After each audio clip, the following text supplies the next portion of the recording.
Hello and welcome. I'm Fahd Husain. It is May 7, 2026. If you step outside anywhere in Pakistan tonight, there's a specific kind of energy in the air. It's been exactly 1 year since the night the world thought the unthinkable might actually happen. Today's press conference by DG ISPR Lieutenant General Ahmad Sharif Chaudhary wasn't just a routine briefing. It was a forensic hour-by-hour reconstruction of what is now officially called Marka-e-Haq. For those of us who lived through those 3 weeks of tension, today felt like the closing of a chapter, but also the opening of a new, much more confident era for Pakistan.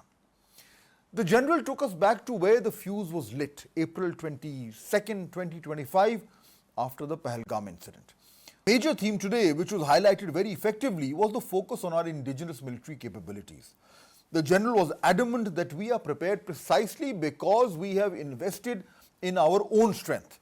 He spoke about how, when faced with an adversary 5 times larger, it wasn't just courage that won this day, it was our homegrown technology. From the performance of our drones to our electronic warfare suites and the evolution of the J-17 program, the message was, we don't need to look elsewhere for the keys to our defense. We have built a self-reliant machine that can withstand the highest levels of pressure. Now, standing here 1 year later, what does Marka-e-Haq actually mean for us? The general used a phrase that I think perfectly captures where we are: a new equilibrium. For decades, the narrative was that our conventional options were limited because of the size difference. Today's briefing flipped that on its head. The military showed that through technology and superior training, the size gap can be closed. We aren't just a nuclear power that uses its arsenal as a shield. We've proven we are conventional power that can outthink and outfight a much larger opponent in a high-intensity combat. But there's a deeper side to this also. He argued that the attempt to cause a collapse from within completely failed because the response during Marka-e-Haq gave the nation a renewed sense of purpose. As we wrap up this look back at the last 365 days, the takeaway is clear. We are standing in a different region than we were on May 6, 2025. The surprise is no longer a hypothetical threat. It is a documented history. The DG ISPR's message was essentially a reminder: the technology works, the resolve is absolute, and the blueprint for defense has been rewritten through our own indigenous efforts. We've moved past the tension of that standoff into a period of sovereign confidence. We proved that we can hold our own, we can protect our skies, and we can do it while being the more responsible power in the room. 1 year later, the skies are clear, the borders are firm, and the lessons of Marka-e-Haq are etched into the foundation of our national security. It's a moment to realize that when we say we are prepared, it isn't just a slogan, it's a reality proven under fire.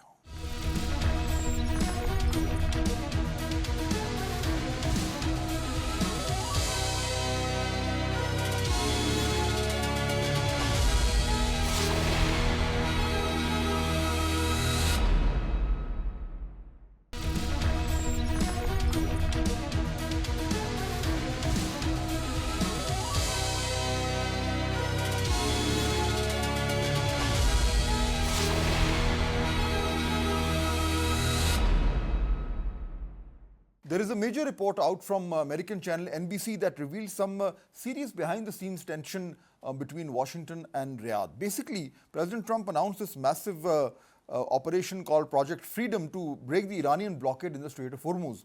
But according to this report aired on NBC, the US had to abruptly pause the whole thing because Saudi Arabia and to some extent Kuwait essentially closed their doors. They told the US that they couldn't use their airspace or their bases to carry out these missions. Now, we've seen the strikes, we've seen the blockade, and the tension is, of course, at breaking point. But Riyadh's move here says quite a bit. They were reportedly not happy that President Trump had announced this operation on social media without actually coordinating with them. So for the Saudis, this isn't just a game of tweets. It's of course their backyard, their region. their neighborhood. They are saying to the Americans that you can't just use our land and our skies to escalate a conflict without our consent. So this pushback is exactly why Donald Trump had to pivot and announce a short pause, claiming he's giving diplomacy a chance. But let's look at what's happening on the other side of the fence. While the US was trying to get its planes in the air, the Iranian foreign minister was in China. And get this, while he was sitting there with the Chinese leadership, he picked up the phone and called the Saudi foreign minister. Now, this tells you a lot about the current dynamics. You have the US trying to lead a military charge without the regional players on board. You have Saudi Arabia and Iran talking to each other through China. It shows that Saudi Arabia's voice is now one of the most important ones in this conflict. They aren't just an ally. They are in many ways deciding or playing a major role in how this conflict shapes up. So to analyze the situation as it stands today, which is of course at a very delicate juncture, we are now joined by Mr. Simon Zourbakis. He is a research associate at the Middle East Institute in Switzerland, and his work focuses on Middle East geopolitics and regional security dynamics. He also tracks the balance of power between Iran, Gulf states, Israel, and the US, which makes his analysis very valuable today. Thank you for joining us, Mr. Zourbakis. Thank you so much for having me on the show, Mr. Hussain. I look forward to our discussion. All right, so we now understand that the peace proposal is at a very delicate stage where we are waiting for the Iranians to get back to the US via Pakistan about what they think of the proposal. We don't know any details as yet, but what are you hearing? And primarily, what I'm really interested in hearing your views on is what kind of a deal could Iran actually live with? Mm-hmm. So from what I'm hearing, the proposal, this memorandum that has been, discussed or has been shuffled between the two parties, obviously, as you said, through with the mediator being Pakistan, but also in the background we've got Turkey, Egypt, and Saudi Arabia involved. And yeah, it seems that the proposal foresees the respective blockades being lifted, so the Iranian and the US blockades of the Strait of Hormuz, and that Iran would agree to a moratorium on uranium enrichment. There seems to be some disagreement over the length of this moratorium. The US seems to be demanding 20 years. Iran seems to be willing only to agree to 5. And on top of that, the US seems to be ready to unfreeze some frozen Iranian assets. And then as Iran complies with the other conditions, gradually would lift sanctions. And then finally, they would leave talks about other nuclear issues such as the highly enriched uranium. They would leave those discussions to a later date. So essentially, it all boils down to the nuclear program and the moratorium and the time duration for the moratorium. And of course, we initially heard that Iran was okay with 5 years, and the US wanted 20 years. So that's the spectrum within which negotiations would happen, I suppose. That seems to be the case, but yeah, obviously, as you know, in this situation, there's reporting, but we're not the fly on the wall, so nobody can know for sure. But from my perspective, my interpretation is that basically through this moratorium, Iran kind of pushes away the pressure, relieves and allows Trump maybe to save face, say he has a deal, U.S. President Trump, and then just to push this off, maybe to the next administration, and kind of allowing the Iranian regime, which has also suffered large losses, to recover and to consolidate, given that there's a new supreme leader. So it just allows them to relieve the pressure to get, the U.S. concentration of forces in and around the Strait of Hormuz to withdraw, and just giving some breathing space to the Iranian regime also. also like from the financial perspective. If these funds are being unfrozen, then it will allow the Iranian regime to basically restore or reinvest in its drone and missile production, to maybe fund its proxy networks in the region, and through that, step by step, rebuild its deterrence. So it seems to be that would be the main driving factors behind Iran seeming to be willing to agree to this accord. I've also been covering the story very closely, and my own senses, which obviously is shared by a lot of people, that there is constant misreading of Iran by the US. Now, of course, there can be two reasons. One is that the public posturing that we hear, the public rhetoric, or the kind of statements coming from Washington, they may be primarily for their domestic consumption, for their political agendas.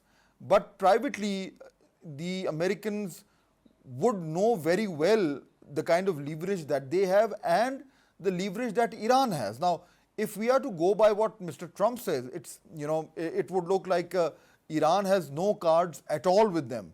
Whereas in actuality, they may have an upper hand. And if they have the upper hand, then why would they compromise on what they believe is their vital national interest, which is the nuclear program? So flexible to an extent, but not beyond that. So do you think the Americans actually realize that they do not have the upper hand?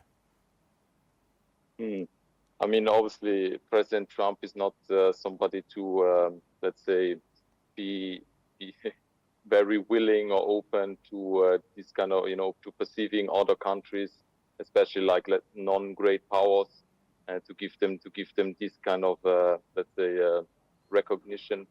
And the fact, I mean, I would say when we go to maybe misreading by the U.S. president, by the cabinet of Iran, then we have to go maybe back to the start of the conflict, where they thought that the decapitation strike of the political leadership would basically be enough for the whole system to crumble. Obviously, this hasn't come to pass. And but I wouldn't generalize this to let's say, the American, let's say the U.S. In general, because there were many analysts saying that the Iranian regime cannot be this easily toppled. There's been like decades of indoctrination, and that basically the losses could be compensated. And when it comes to the Iranian regime being willing to agree to something, as I said, with this 5-year moratorium, that push the ball, or let's say basically give them some breathing space, just kicking the ball down the road. Whether they are making major concessions there, I'm not sure. Well, I mean, if they even agree on what we are hearing, that they would officially end the war, and open the Strait of Hormuz, and lift the blockade, the American blockade, and then give themselves 30 days to negotiate all the other issues. So that means we are basically going back to where we were before the war. And if the Americans are agreeing to that, they're essentially in many ways saying that, whatever we've done for the past 2.5 months has actually brought us nothing. And we are starting now from where we were on the 27th of February. I mean, from the Iranian side, they've now played their card, the Strait of Hormuz. This has often been like, let's say, a latent threat, but now they've made it manifest and show how they can affect basically the whole global economy. So they will always be able to go back to this pressure point. And obviously for the Iranians to deploy some speedboats in the Strait of Hormuz can be done way more easily than for the US to deploy a major fleet, a concentration of 3 aircraft carriers in this area. That's a major investment on the other side of the globe, basically for the US. So it would take way more of an effort for the US to reinstate its blockade than for Iran. So basically for them, Iran, it's very low cost to reinstate it, whereas for the US, they have to pay major political and economic costs. So exactly, and I think that would probably explain why the Americans are now open to the kind of flexibility that the world was expecting not to see from them. The very fact that now they're willing to discuss all of these proposals, which give them nothing practically right now, is, I think, a huge come down, and they'll have to really find a very inventive way to sell it to as a victory. Yeah, I mean, the mere fact of getting a deal, whereas previously there wasn't one, obviously the JCPOA, which was agreed or reached by the Obama administration in 2016, in 2015, excuse me, was a deal. Trump kind of villainized it and called it the worst deal ever. But in the decade since then, there has been a deal. So, but Trump reaching a deal, just the mere fact of that allows him something to spin, to spin this way or the other to make it seem like a win. And then, there's always the possibility of going on to the next adventure. We're seeing the concentration of forces now in the Caribbean, so maybe Cuba is going to be the next target. Obviously, maybe a easier challenge than the Iranian regime. So yeah, there's always, distraction and don't, look what I'm doing here, look over here. So yeah, I think the doctors will. That's an important make point. Their magic. Exactly, yeah. and I'm sure that you've seen the American channel NBC story about how President Trump had to suspend his that Operation Freedom or whatever it was called, where because because the Saudis objected, they weren't consulted. Other Gulf countries were not consulted. As a result of which they disallowed the US to use their bases. Now, if that is indeed true, that means that Saudi Arabia, being the largest, most influential country in the region, is now flexing its muscles and saying enough is enough and this needs to end. Yeah, I mean, that's definitely a valid argument. And as you said, the Project Freedom, this naval escort mission launched by the US Navy, CENTCOM, it only lasted for 2 days. And during that time, it didn't convince a lot of ships to pass the strait. So basically, it failed in its declared purpose, and Trump quickly pivoted away from this, stating that due to there being a process or progress in the negotiation, and also due to the urging of Pakistani Prime Minister Shehbaz Sharif and Chief of Army Staff Asim Munir, who've been very key in this in their mediation efforts. Due to their urging, he has decided to stop the Project Freedom while continuing the blockade. Very true, and I think we are at a stage where now, through Pakistan, hopefully there will be some positive response from Iran, and we can finally find an exit from this conflict. Mr. Simon Zourbakis, thank you so much for joining us and sharing your valuable analysis with us. Thank you so much again for inviting me. Mr. Hussain, it was a pleasure to be on the show, and I hope to be back again to discuss any further developments on this. Thank you.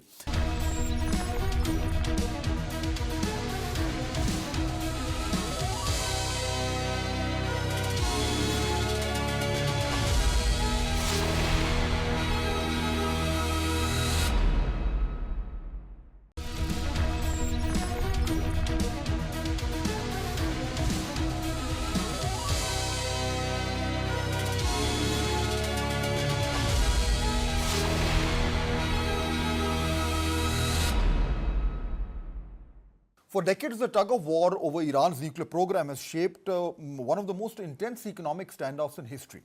While Iran has long insisted its nuclear goals are strictly for civilian use, think medicine and energy, the West has remained skeptical, leading to a massive web of sanctions that have essentially tried to unplug Iran from the global grid. To understand how this works, you have to look at the two main tools, primary and secondary sanctions. Primary sanctions are straightforward. They prohibit US citizens and companies from doing any business with Iran. But the real teeth come from secondary sanctions. This is where the US tells a company in, say, Europe or Asia that if they trade with Iran, they are banned from the American financial system. However, we are seeing a massive shift right now that could change everything. Just in the last few days, China has made an unprecedented move by formally declaring that it will not recognize or comply with these US sanctions. Beijing has invoked its blocking statute for the first time essentially ordering its domestic companies and refineries to ignore Washington's restrictions and continue trading with Iran. China's argument is that these sanctions are an illegal overreach of US law into other countries' business. By openly defying this blockade, China is essentially daring the US to either back down or risk a full-scale financial war by sanctioning major Chinese banks. It's a turning point that suggests that the era of the US being able to unilaterally lock a country out of the global economy might be coming to an end as major powers begin to build their own systems that ignore Western rules of the road entirely.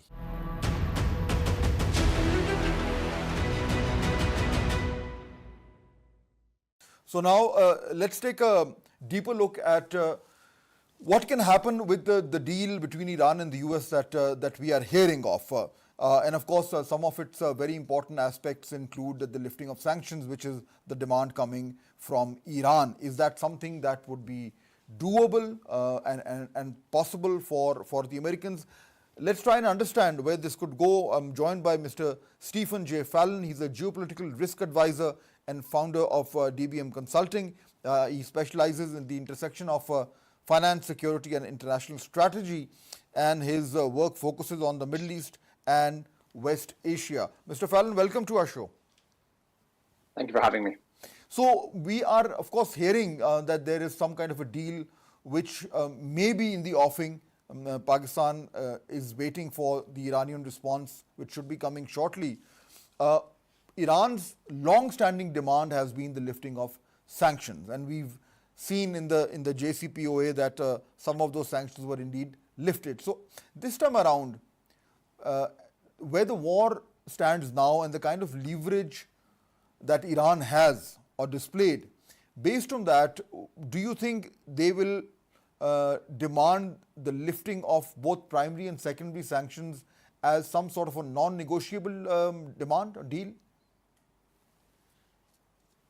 That's a good question, and depending on which versions of the various memorandums that are flying around you look at, they'll be a bit different. My understanding is that based upon the 10-point plan from early April that was submitted by Iran, that both primary and secondary sanctions are a starting point for the negotiations. And as you alluded to, under JCPOA, secondary sanctions were removed. However, primary sanctions continue to be a problem, and I believe that this time around, Iran has learned from this and knows that it needs to tackle both primary and secondary sanctions. So for a lasting peace and for a lasting agreement, they need to manage both. So just to educate our viewers, the primary sanctions were not lifted in the JCPOA, and they've been there since the very beginning. So there's been no period during which the primary sanctions were also lifted on Iran. Not in force. Particular people, particular things may come and move off the list, but in force, it's been there now for, well, I should say the list of people on that list has been expanding, but it's effectively been there for 20 plus years now. Secondary sanctions are a more new phenomenon, effectively something invented during the Obama administration to put more pressure on Iran.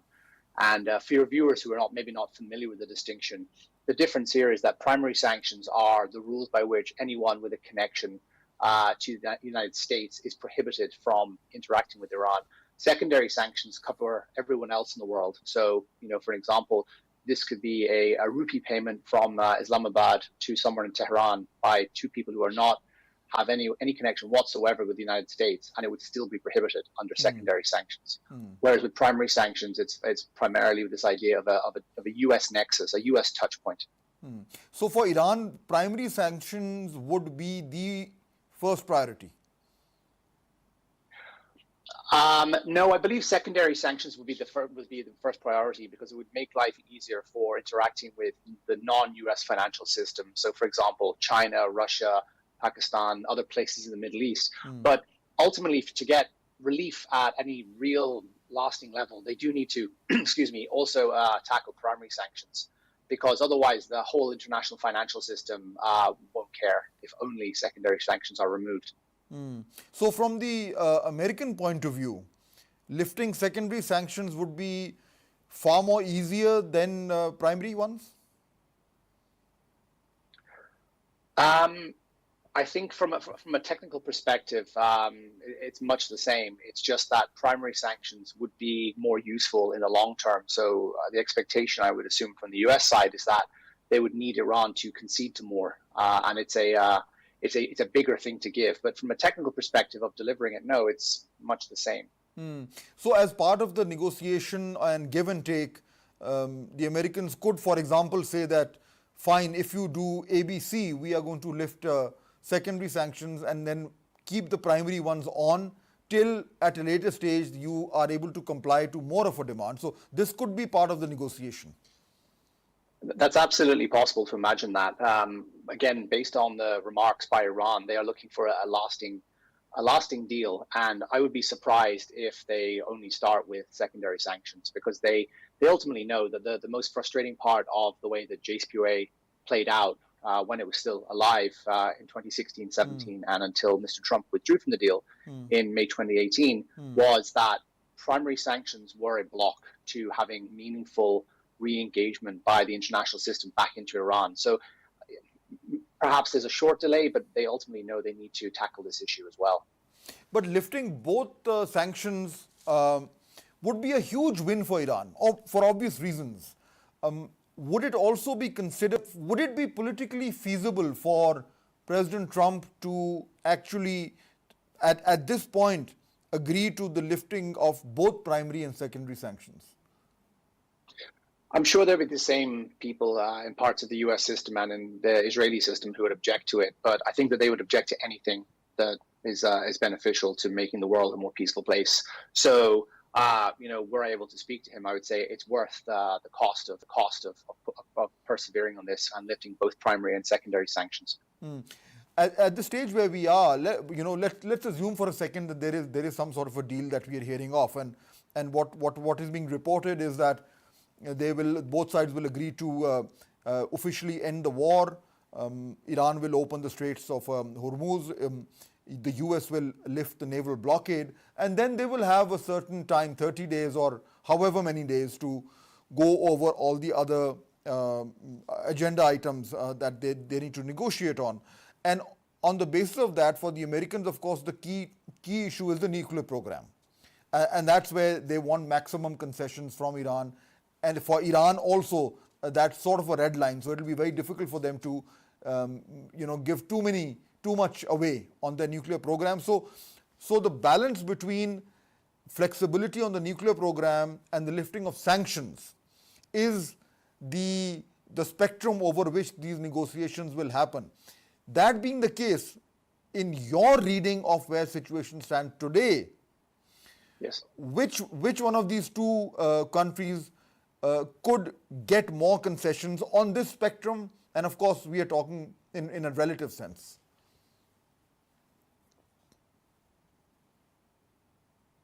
In my view, the United States has lost the war. It just hasn't realized it yet. And I think that Iran is in the process of making that point perfectly clear to the United States. So I think that in the due course of time, Iran will probably have more concessions given to it. But if that is the case, and I think thank you for being very clear and categorical, always appreciate that. If the US has lost a war, the concessions that it would be willing to give will only come about if it actually realizes that it has lost the war. I'm not sure whether they actually do that at this stage. Agreed, and watching that process of the U.S. working through its loss is painful, I think, for everyone, both in the region and around the world to watch. It's tough. It's been clear to anyone since the ceasefire that where the ultimate direction of travel on this was, but day by day, I think the point becomes clearer and clearer. We see the U.S. constantly walking back on its maximalist demands, and from what I can tell, looking from the outside, Iran realizes it's in a stronger position and is being patient. It's effectively taken an approach of strategic patience, waiting for the US to come to this realization. And of course, it's safe to assume that there will be some lifting of sanctions. I mean, without that, I don't foresee a deal happening.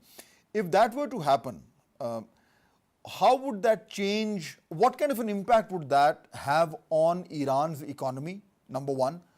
And number two, how would that increase Iran's geopolitical influence in the region? I mean, the impact in Iran would be just night and day. Effectively, what we've seen throughout the last 20 or so years of sanctions, really when they've been in force since the nuclear issue arose during the Ahmadinejad government, is that Iran has effectively lost a generation of economic growth, and it's just stagnated. And so I think what we'll see is hopefully we'll see funds emerging, funds being released, which is another one of Iran's demands, is that there will be the releasing of trapped funds all over the world. And in terms of the benefit to Iran, it would be a country of 92 million souls who would be, for the first time in 40 years almost, able to achieve real kind of economic prosperity. And I think that it could come to rival any of the large kingdoms or emirates in the region, particularly given its natural mineral resources. You know, one of the things that directly affects us also, Mr. Fallon, I'd like you to weigh on that also, is this Iran-Pakistan pipeline. It's a huge project, very important for us, for Iran. You know, the Iranians have done their part of the building of the pipeline. We couldn't do it because of the sanctions. And, you know, we are an energy-starved country. So at what stage do you think these kinds of projects could be free from sanctions? Would that be I assume in the secondary, when the secondary sanctions are lifted, that would mean that, you know, a project like the Iran-Pakistan pipeline would also have a green signal? Look, I think that lifting sanctions would help, definitely, be they secondary or primary as well. In the case of this project, I mean, I wouldn't be surprised if the deal that ultimately is reached, and a deal will eventually one day be reached, it may take time, is we may see a number of these commercial components cooked into the deal. If there's one thing that I think credit is due to the Trump administration, is they're very commercially savvy, and they may see that there's a need to bake into any kind of deal lasting and viable and interesting commercial opportunities, something that was missing from JCPOA, which was a very noble endeavor, but at the same time was so aloof and in the clouds that it wasn't very specific about anything. And hopefully this time we'll see a better deal, a more commercially wise deal. And, you know, of course, you know, we all hope that those kinds of deals actually come about, because they're going to benefit everybody in the region.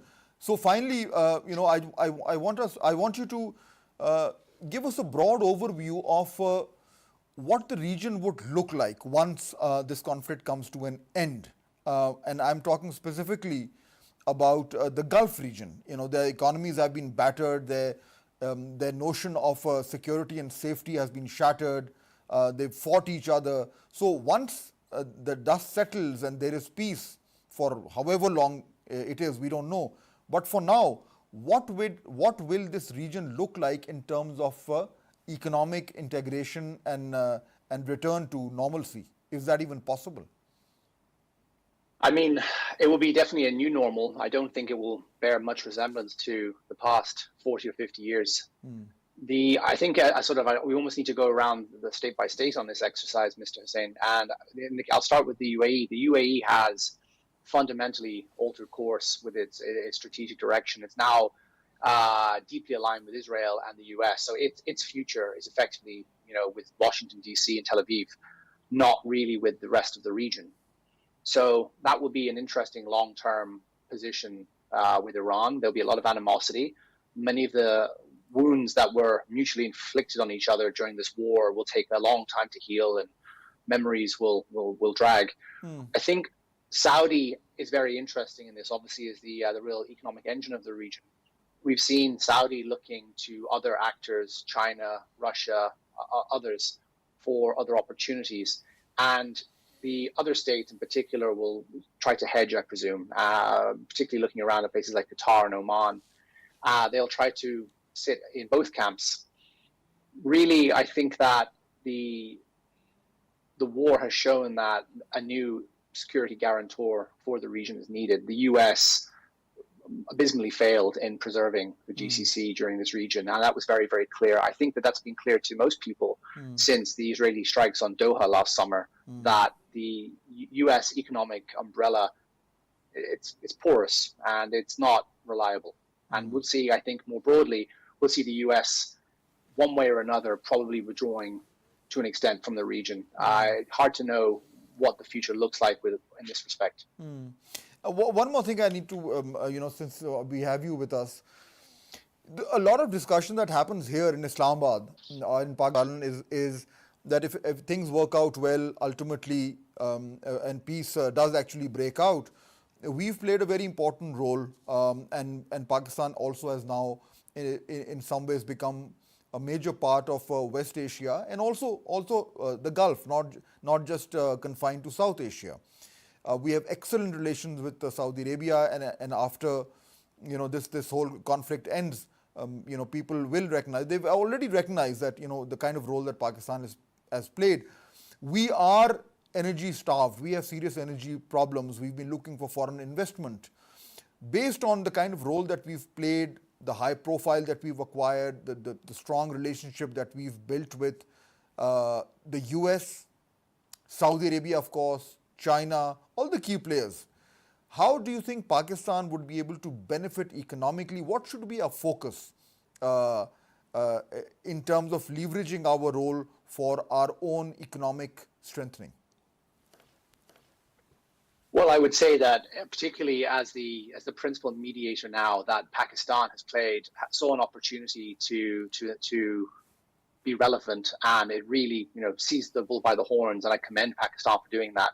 I understand why the more traditional mediators here for the Iran-US dyad were reluctant. I'm thinking particularly of Oman and Switzerland, who were both burned by their involvement in this when the US launched the war on the 28th of February. And I think that Pakistan saw an opportunity to try to build some bridges, and I commend them for it. Now, what that looks long term, I think that we're into an era of people hedging. I think that Pakistan will be, as you rightly mentioned, working on this pipeline to try and get access to Iran's energy. Obviously, Pakistan has a very important strategic relationship with China, which is increasingly relevant. So I see Iran and Pakistan, this whole kind of corridor across the middle of Asia, becoming more and more relevant, bypassing parts of the Gulf. Well, we all hope that everybody can benefit once peace returns to this region, and specifically Pakistan. Because we really feel that we can do much more in this region once integration is deeper.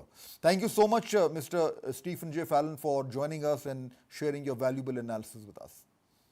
A pleasure. Thank you for having me. What we are seeing right now in the Persian Gulf is a massive shift, and frankly, it's the first real breathing room in the region has had in months. For weeks, it felt like we were on the inevitable path to a full-scale restart of the escalation, especially with the talk around Operation Project Freedom.